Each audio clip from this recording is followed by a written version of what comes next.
We will share a question and answer session at the end of the webinar. So feel free to reach and note down your questions as the session progresses. So over to you, Dr. Jay.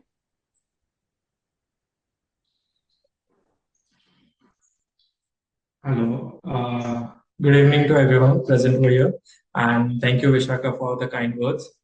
And let me just share the screen with you guys.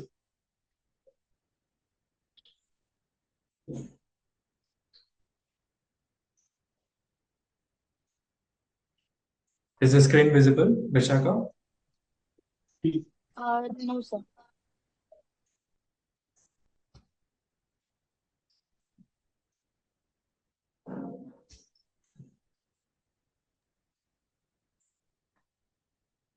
Now?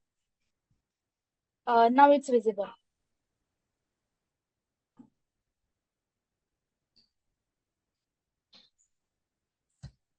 Okay.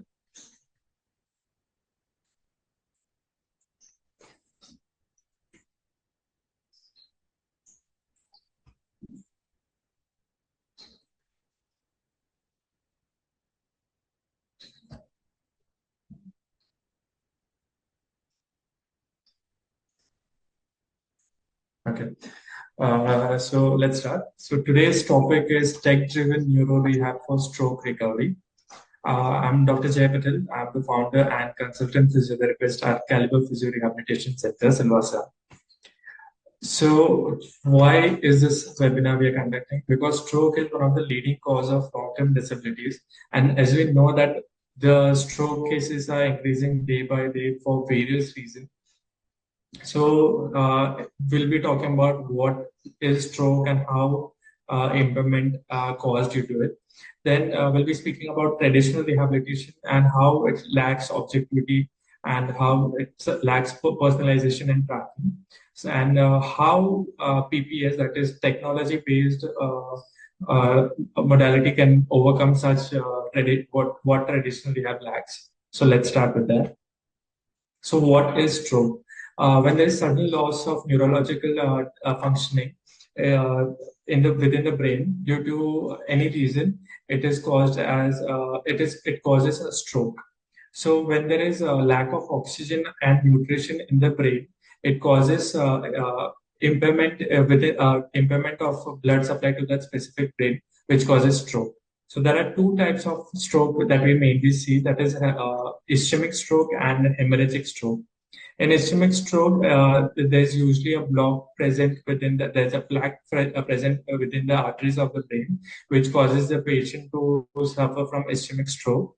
Whereas in hemorrhagic stroke, there is a rupture of the blood supply or the arteries of the brain, which leads to hemorrhagic stroke.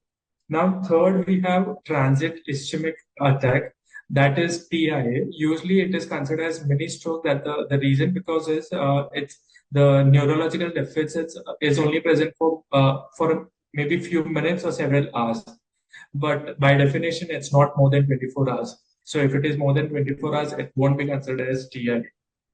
So what are the common impairments we see once a patient is suffering from stroke? There's motor weakness, there's sensory loss, there's balance and posture instability, there's cognitive and psychological issue. So so these are the generalized symptoms that we see. To be more specific, the symptoms will relate to the region the stroke has occurred. So if we see at this diagram, this is called a circle of Willis, and this is the arteries of the brain. So depending upon the region, the block or the hemorrhage, the stroke has occurred, the symptom will be presented in such manner. So let's say if there is anterior cerebral artery, we can see ACA syndrome. In that, the symptoms will be different. If the stroke or the block is present in the middle cerebral artery, the symptom will vary. So as for posterior cerebral artery, we have lacuna stroke and Lopin syndrome. So these are the various kind of stroke that are present, and depending on the severity and the intensity of the lesion, the symptom will be presented. So before we go on to lower limb impairment, I want to give a short brief of how management for stroke starts. So once a stroke has occurred, the patient is taken to the casualty. The medical management, the doctors and the team will see and do the assessment. And depending upon the assessment, the treatment will be begun. The main goal of the treatment is to provide as much of oxygen as you can and to reduce the lesion of that area. Once the patient is stabilized, usually in ICU, the rehabilitation begins. So rehabilitation is divided into three stages, that is acute phase, subacute phase, and chronic phase. In acute phase, usually the treatment will be to mobilize the patient, position the patient so as to avoid neurological complications such as it can be bed sores or nerve impingement injury. In this, again, bed transfer is taught, patient is asked to move, or passive movement is taught. Then this phase lasts from the day the patient is admitted till the day that he is discharged. Like, let's say for 2 days, or it can go up to 22 days as well. Subacute phase, it's begin with the day patient is discharged from the hospital, and it can go up till 6 months. Here, the patient, the rehab goal will be to teach them balance, to incorporate, to improve muscle strength and muscle tone, and to move the patient from one location to another. And in your chronic phase is once the is it begins from 6 months, and it can go up to 2 years also. And the main goal of this phase is to mobilize a patient in such a way that he or she will be able to move within the community. So they are taught how to do activities of daily living, to reach out to move within the community. Yeah. So that is a brief idea of the rehab that we do for stroke and within our center also. Now we will be speaking about lower limb impairment post-stroke. So the muscle strength is reduced in the one side of the body. So the muscle tone is affected, the proprioception is affected. The proprioception is when the sense of the position of the limb or the joint is affected, is known as proprioception. So when that is reduced or lost, the patient won't have idea if they're standing. So there will be buckling of the knee. Patient will have difficulty maintaining the foot arch. Then we have postural asymmetry and balance issue. In postural asymmetry, there will be patient will tend to move, shift, or lean towards the good side or the non-affected side. And because of that, he'll have a postural sway will be present, which will ultimately lead to balance issue. Which we come to the third point, that is increased fall risk. Once the patient starts having balance issue, there will be a higher chance of them falling down. And because of that, he will be bound to someone, he will be dependent to someone. So the independency will be reduced. So these are the common impairments that we see post-stroke in lower limb. So what are the rehab goals for stroke recovery? First and foremost is to increase the muscle strength and the muscle tone of the limb, that be it upper limb and lower limb. We also work on to reduce spasticities, because spasticity is one of the most common issue that we face when we are rehabbing a neurological patient. So our goal is to reduce the tone of the muscle, that is the spasticity. And if a patient is coming with flaccidity, then the goal will be to increase the flaccid the tone of the muscle. Then with posture, then to restore stability and posture control. Yes, in this also we work on two aspects. That is, if the patient is sitting, the patient needs to be sitting independently and not sitting with support, be it human support or a physical support. And postural control, again, it can be divided into two things. That is, so when we work on stability, we also work on your stance. That is, when the person is standing. We work if The patient needs to stand on his own.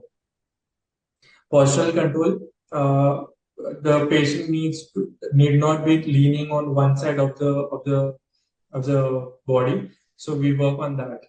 Improve balance and coordination. When we speak about coordination, let's say if a person who is suffering from stroke will have difficulty of walking at the first place, and even if the person is walking, he tends to move in one direction, or his body will tend to move on the non-affected side. So because of that, the because he's not putting weight on the non affected side, he tend to move in one side.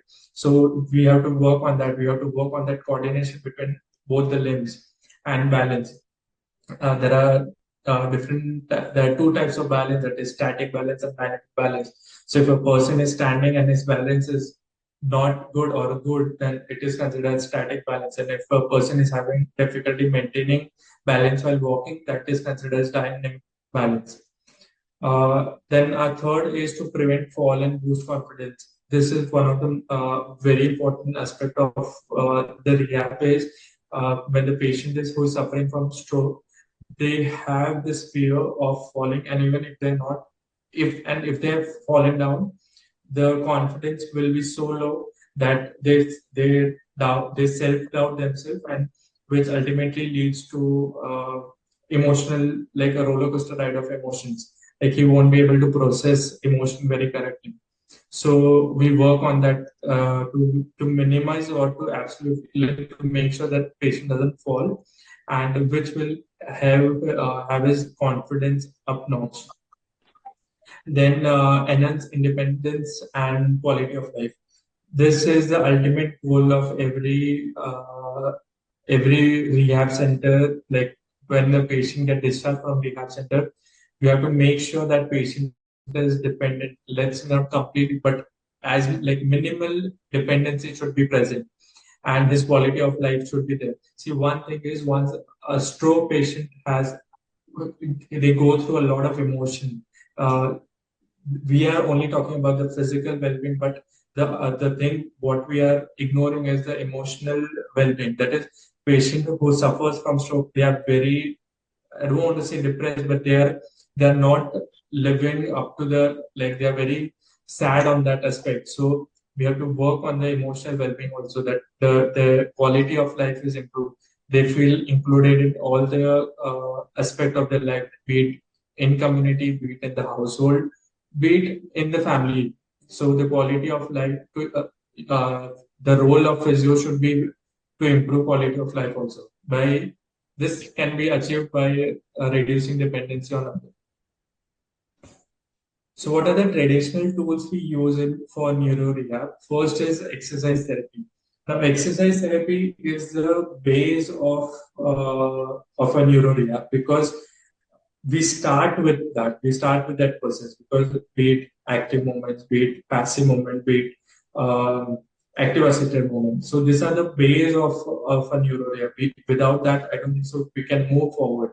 So in that we use multiple this thing, that is, we use balance board, we use resistance training, we use balance board to improve balance and coordination. We use wobble board, we use a physio ball, a Swiss ball for to improve the balance. We use resistance training to improve muscle tone and to increase their muscle strength. And mobility drills. Yes, so we have to make sure the side that is affected, the joint has complete range of motion.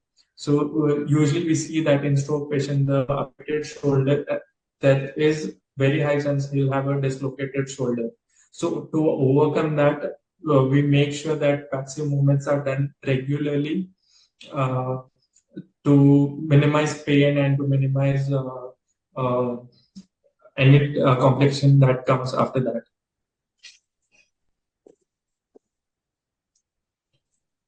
Second is electrotherapy. In that we have FES, that is functional electrical stimulation. This is very commonly used in all the clinical setup and hospitals.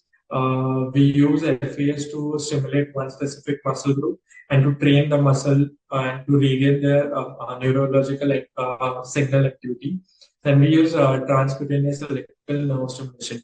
As I said earlier, that shoulder dislocation is very common in stroke patient. So because of that, they have very painful shoulder, and to overcome that, we use TENS, because TENS is one of the best modality that we use for pain relief. And then we have EMG biofeedback. In EMG biofeedback, we use there are sensors present in uh, electrode that picks up the muscle activity. They are very sensitive, so even the minute flicker of contraction of the within the muscle will be picked up by those sensors, and it will be presented in monitor on the monitor that is connected to the machine. So what it does is, it when you're trying to re-educate the muscle, uh, the patient won't be able to understand the flicker of contraction that are occurring. But when the visuals are presented on the screen, patient recognizes that, and he appreciate the flicker of contraction, and that's how we rewire the brain.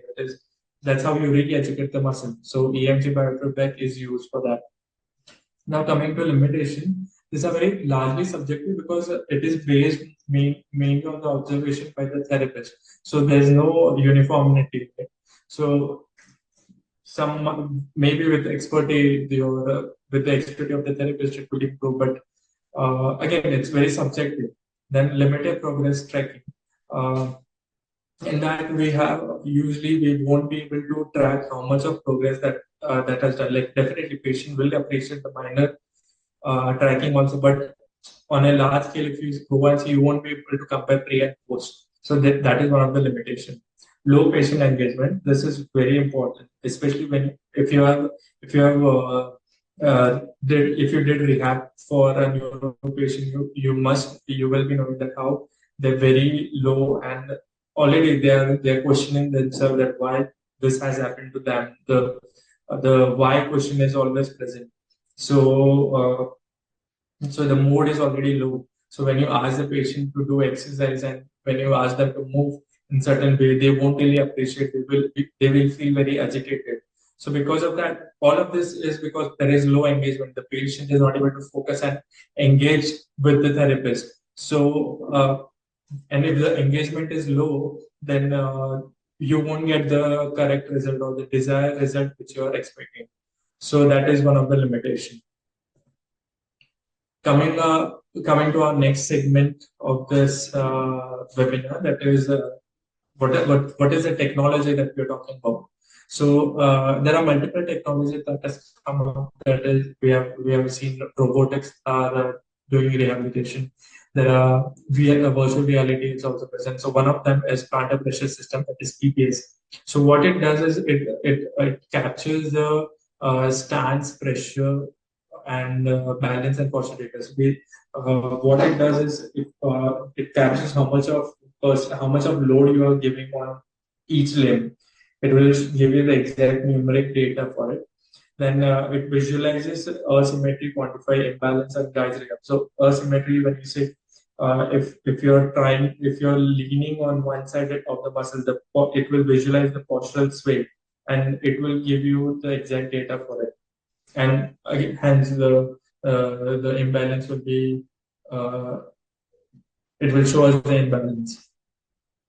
Now, these are the parameters that are present. That is one of it is the when we do stance test report, uh, there will be left and right pressure distribution that will show us the exact amount of load that is applied on the feet, and it will also the mapping is done in such a way that uh, uh, it will show us how it is color coded, so it will show us how much of pressure is applied to which part of the foot that like especially you can see it in the slide that how much of pressure is applied on the forefoot and the hind foot.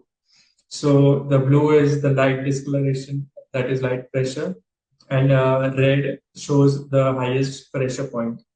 Then we have balance assessment report, and here we check the COP, that is center of pressure, that is postural sway. So it shows us how if you're leaning towards one side of the body or weight left or right. What are the warning signs PPS can detect? it will it will show us the pressure difference between the limbs. So if you're putting more pressure on the right side compared to left, this we see especially in post-op cases of knee, when the knee is operated, be it TK or ACL reconstruction, patient tend to put more pressure on the non-affected limb. So, and this can be detected by PPS. Then there is excessive sway and unstable COP. In this stroke cases, we see a lot of excessive sway towards the non-affected side.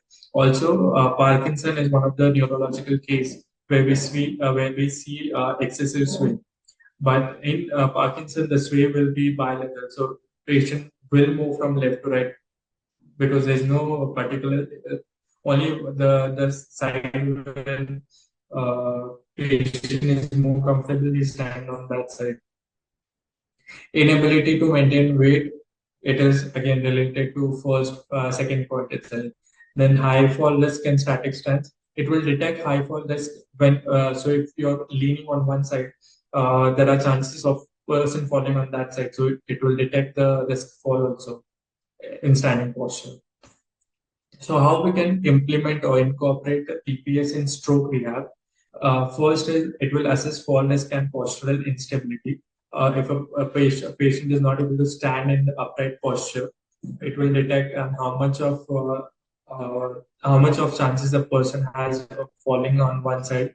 It will detect that. It will detect track progress objectively because we have a mapping system, so we can compare the pre and post reports, and it will identify asymmetrical weight distribution again. So PPS is when you shift your weight on non-affected side, we can guide the patient that you are applying more pressure on one sided and it's one-sided only.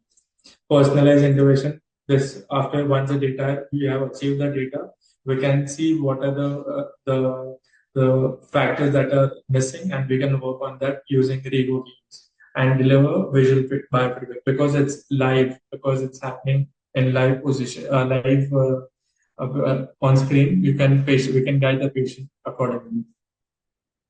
Now, what are the protocol that we use when we are using technology like this? So for week zero, we record the baseline metrics.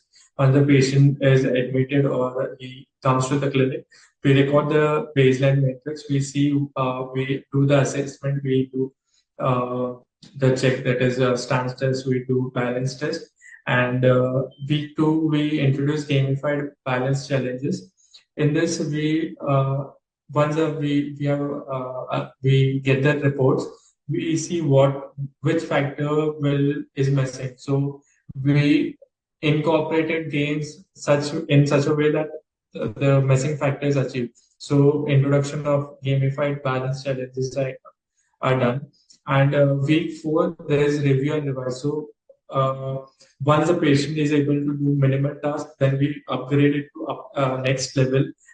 Here we give patient challenges. We ask them to do, let's say, if a person is able to finish the game in normal stance, then we ask the patient to stand in tandem standing. Or we can give one more challenges. We can ask the patient to stand on the desk, on the balance desk, and that's how we upgrade and up level the game Rego game challenges, and then we revise. And we six says we reassess. We do the assessment one more time, and then we compare it to the previous reports. So this is one of the very plus point you can say that we can compare both the reports and we can show how much of improvement is there is present after the uh, after we have used gamified balance challenges.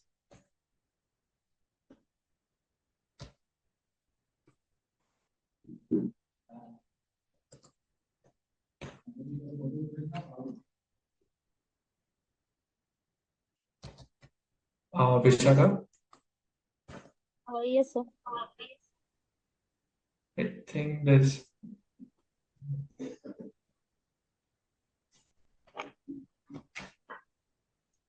is the screen visible? Sir, your screen is visible.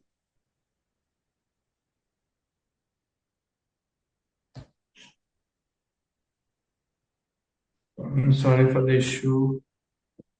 Yeah, it's visible, right? Yes. Yeah. So I was talking about rehabilitation plan. So we go game. So as you can see in this video, the patient, I have asked the patient to do tandem standing, and we have the challenges is visible on the screen. The in this game we ask the person, as you can see over here, this is if the person who's standing in on the mat.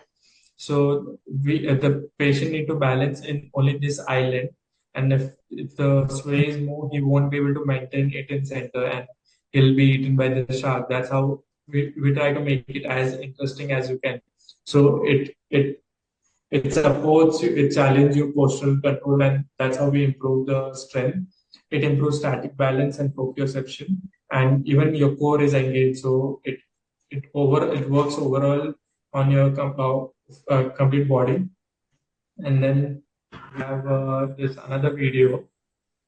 This is left and right directional control. So we ask the patient to, the mouse is the patient, and he needs to collect the cheese. So that he can do it by shifting from left and right, and he can also, like, it can be forefoot and hind foot. So when the pressure is applied on hind foot, the mouse will move backward, and if the patient is moving, if he applies more pressure on the forefoot, the mouse will move in forward.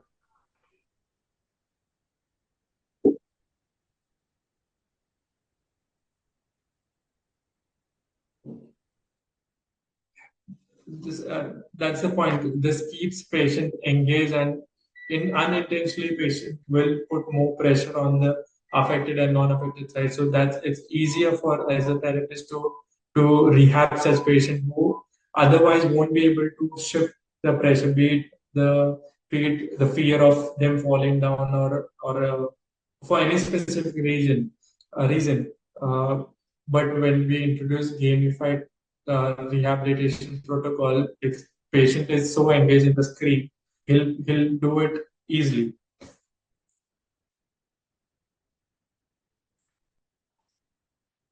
This is another video of both our stroke patient, and keep the patient motivated and to keep the movement, keep the rehabilitation fun and ongoing.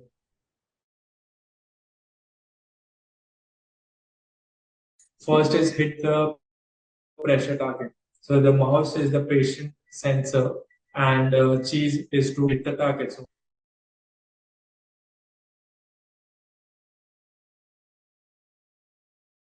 and will move towards the direction of the cheese. It also maintains balance in the zone. It keeps the patient engaged and also more focused. And also, it's very interactive. Patient do enjoy lots of gamified and Lego games. Yeah. So I'll be presenting one case study. A 57-year-old stroke patient was suffering from right side upper limb and lower limb weakness was present. And the chief complaint of the patient was weakness in right limbs.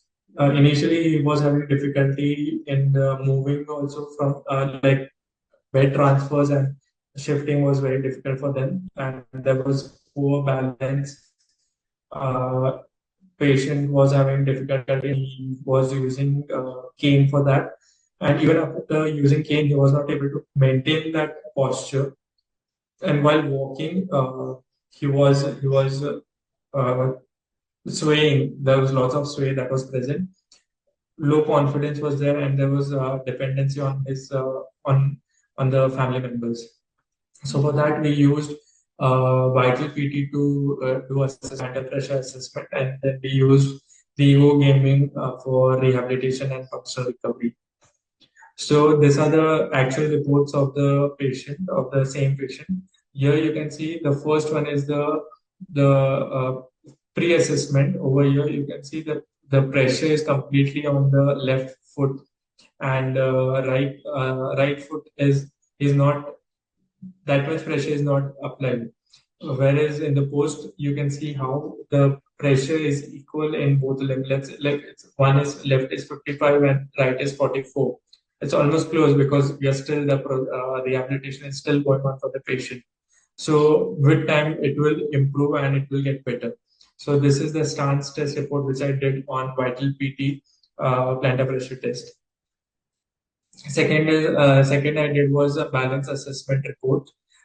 Here, this is, it's very self-explanatory.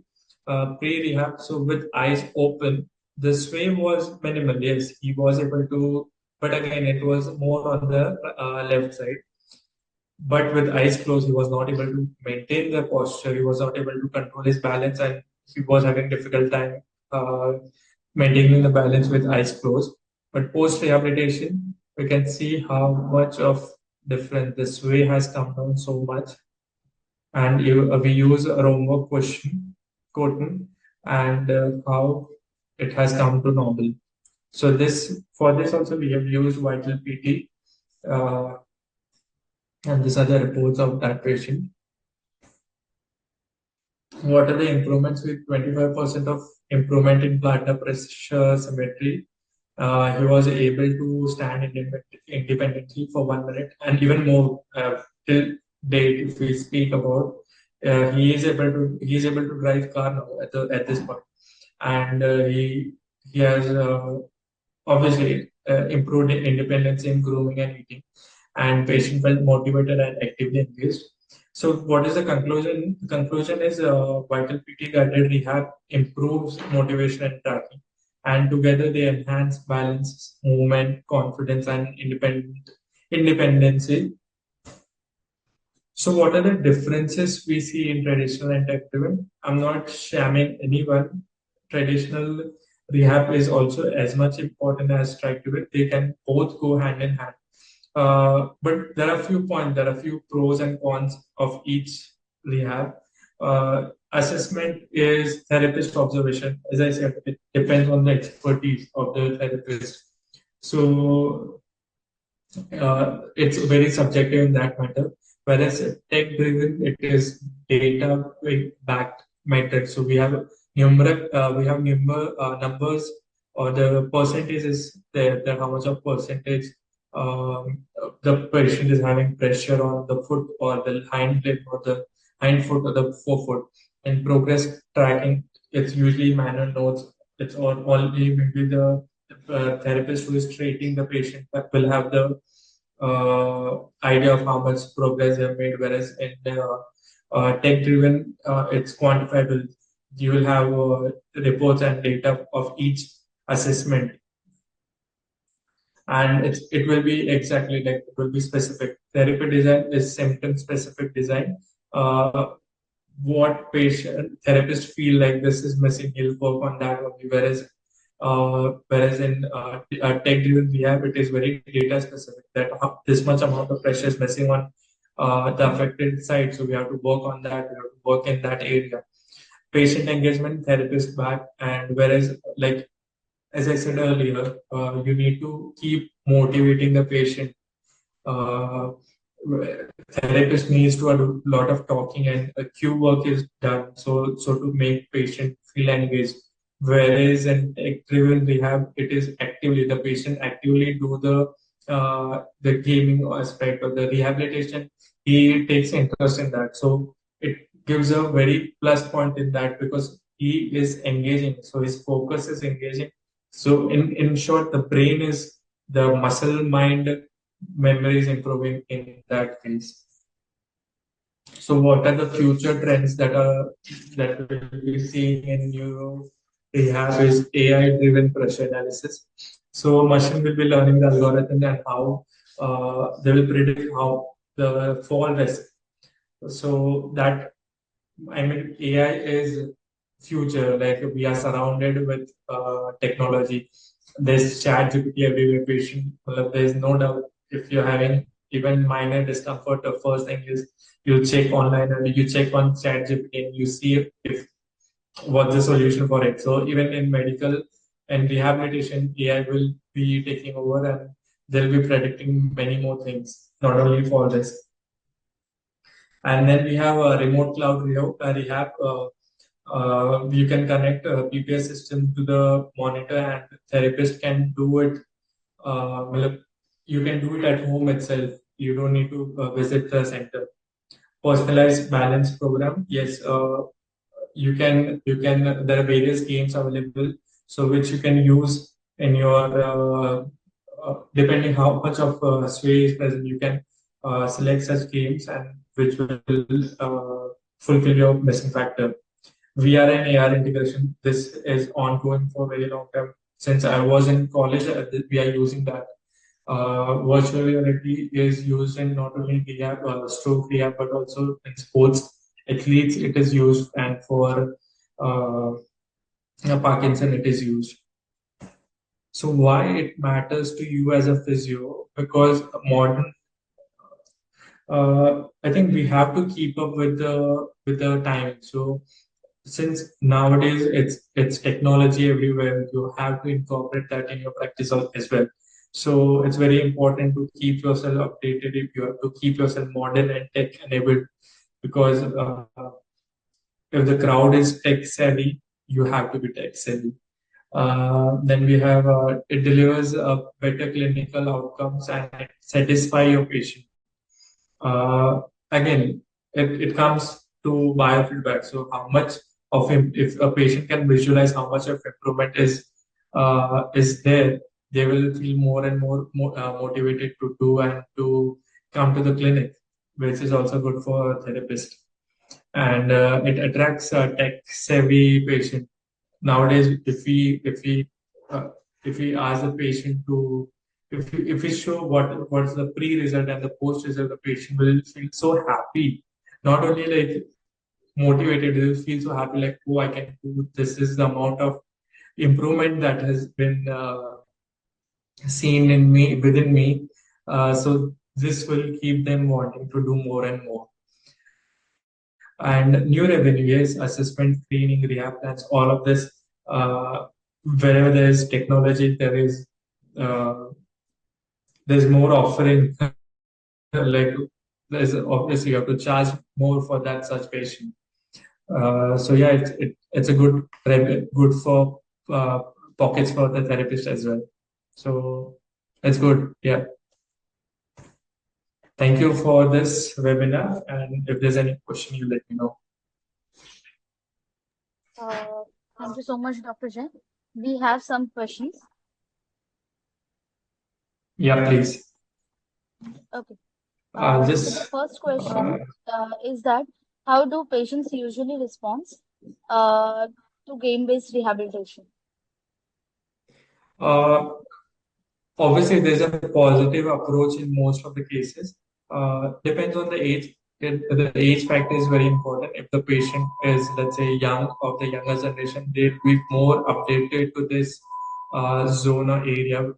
And if a person who is, let's say, the geriatric age group, they'll have difficulty gaining or understanding the concept. But once I've treated so many Parkinson patients using Rego, and eventually they are by the end of the I think the therapy or the session, they are very engaged and they are very keen uh, to to play Rego games. Like they are interested doing those exercise more than the mat exercise. Like I have a patient come up to me and they have told me that they would like to continue the session with Rego games. So yeah, it's there's always a positive approach. Okay, we have one more question. Can game-based rehab work for elderly stroke patients? It does. It does. Right now I have seen like I'm seeing three cases of stroke, and all I'm using Revo games for all the three patients. The thing is, you need to make them understand the concept of Revo. Like you need to. It all comes down to how you as a therapist are explaining the concept to your older patient or your geriatric age group. You need to tell them that how shifting of pressure from one side to another will improve their stance and improve their posture, and then how this can be incorporate in Rego games. Like you have to make them do, or if they're not comfortable, you as a therapist, you need to show them, see if you are shifting my pressure towards left side or the right side, the movement on the screen or the target will move from left to right. Or if you want to move up and down, you can say that you need to shift your pressure to your forefoot or your hind foot.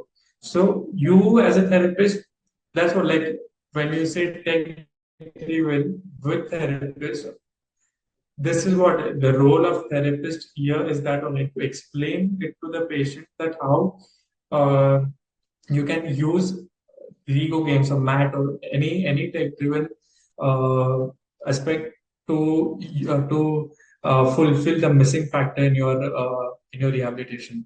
So it all comes down to therapists and how they explain it to the patient. Yeah.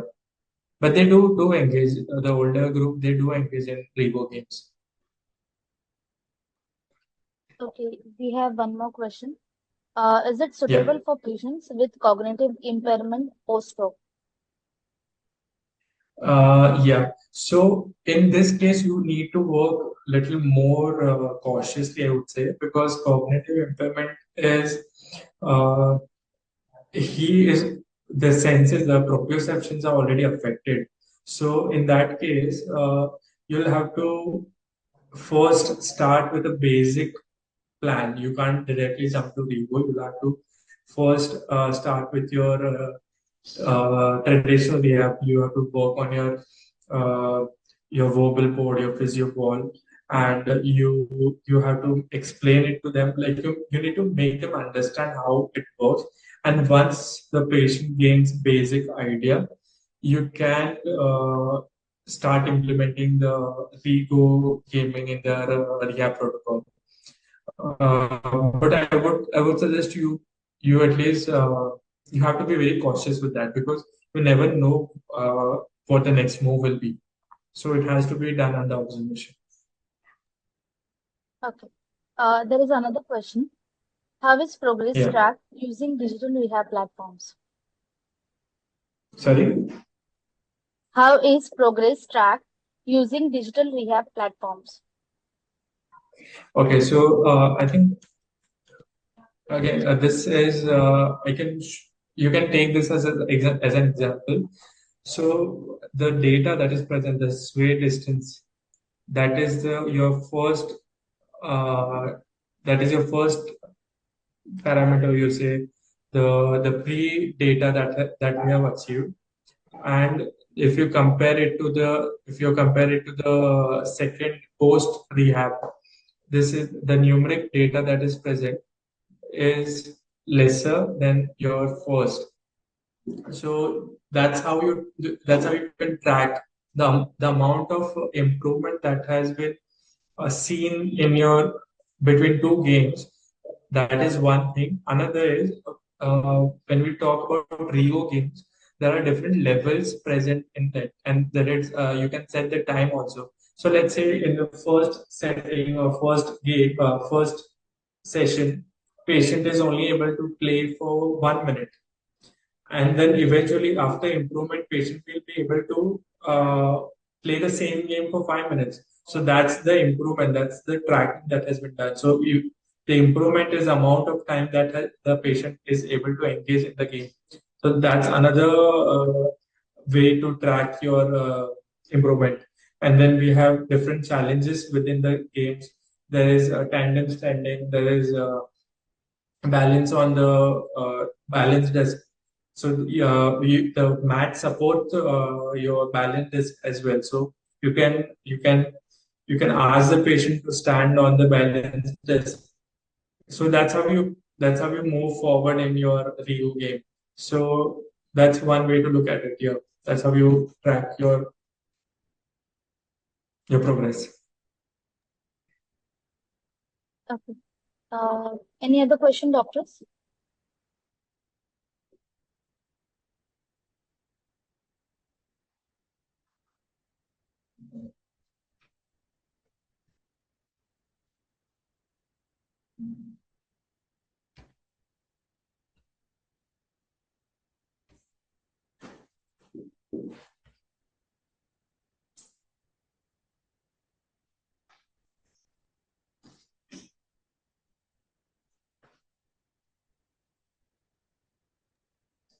Okay, so as there is no other question, Yeah. so hello we will conclude the session.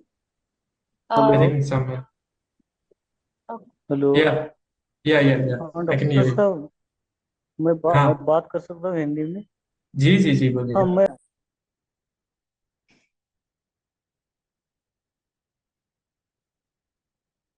आपका आवाज नहीं आ रहा है, आपका audio बंद है।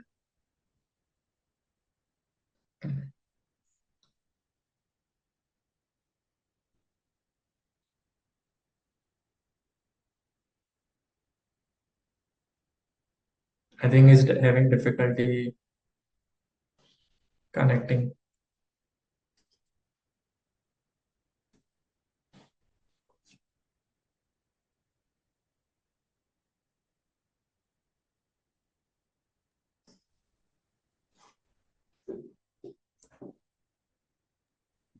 Natasha, I think there is a network issue from his side.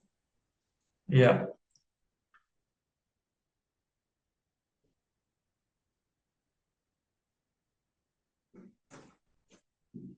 Doctors, any other question before we conclude this session?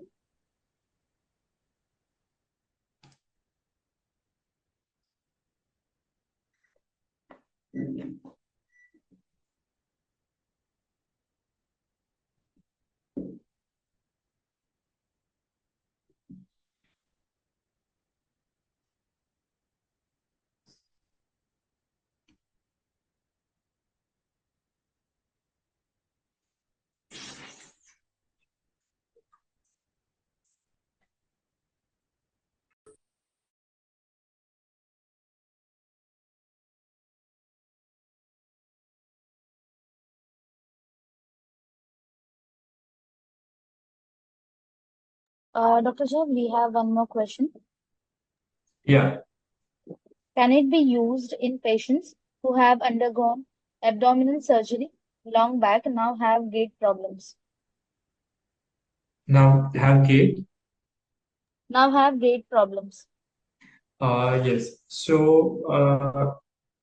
what we can do is first we'll have to do assessment. First and foremost, we'll have to see what is the how much of. Yeah. So first we'll have to see how much of tracking, sorry, the plantar pressure system of uh, your stance report needs to be done, and your balance assessment will be done. Based upon that, we'll be seeing how much of pressure your forefoot or your hind foot is that is has been applied, and accordingly we'll plan a protocol for that such patient. But as you're saying that if a patient who is having abdominal surgery, I feel they'll have more the core will be weak because of that. They'll have lumbar lordosis. So gate must and or maybe it must have been affected. So we can do assessment, and based upon the assessment we can use Rego games, because Rego does use you like it helps in your core stability, so it will work on your core muscle obviously. Also we can use balance disc for such patient to keep the core more engaged, and to help a core muscle activation of the core muscle is done. So yes, we can use Rego games for such patients.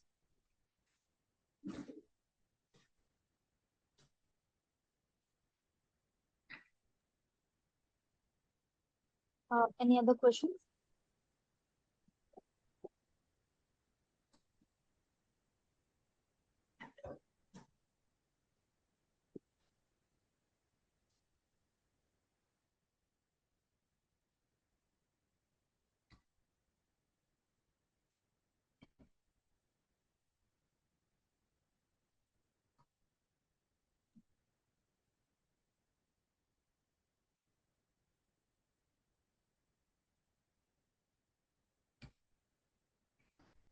I think how do patients usually respond to game fairness are done.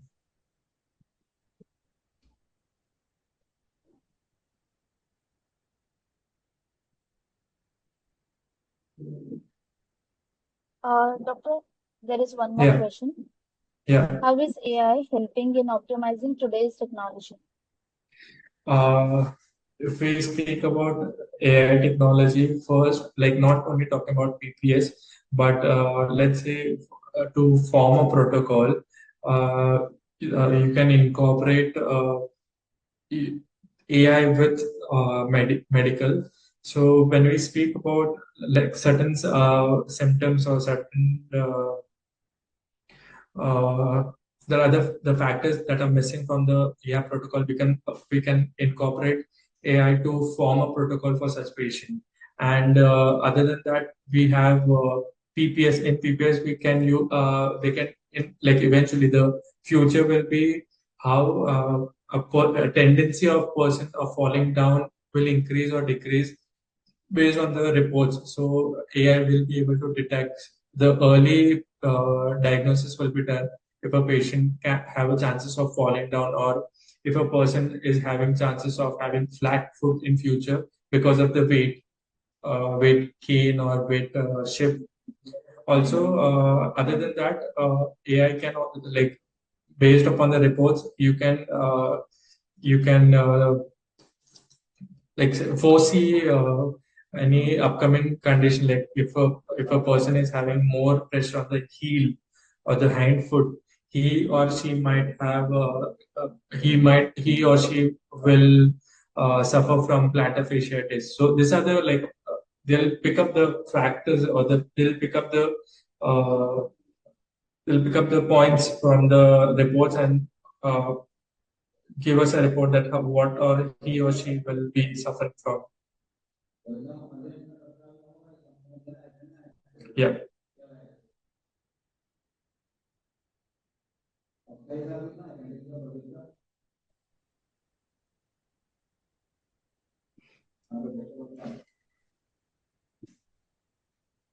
Any other question, doctors? There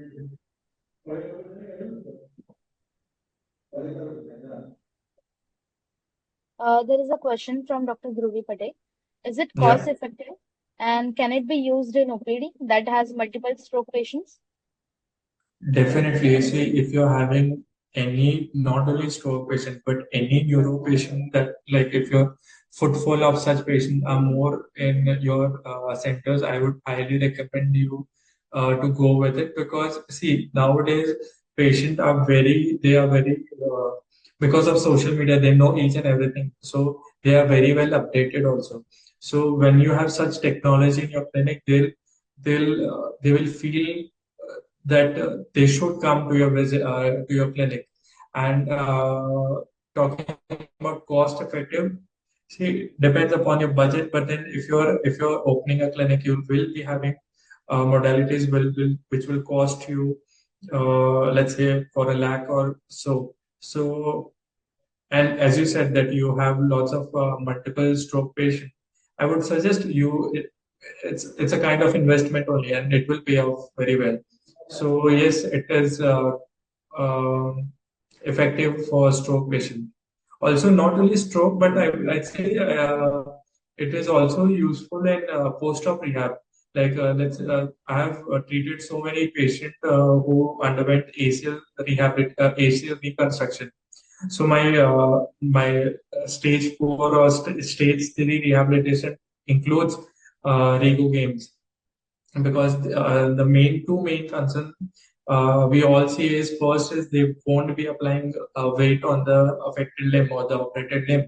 So with Rego games, unconsciously they start applying more pressure on that. And second is uh, they won't be yeah, because of the postural sway, they will have difficulty in walking or the gait will be affected. So with Rego game, we can reduce that sway also, and this will boost their confidence and help them get back to the sports. So yeah, it works for all kind of patients. Okay. Any other questions?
I think we are done then.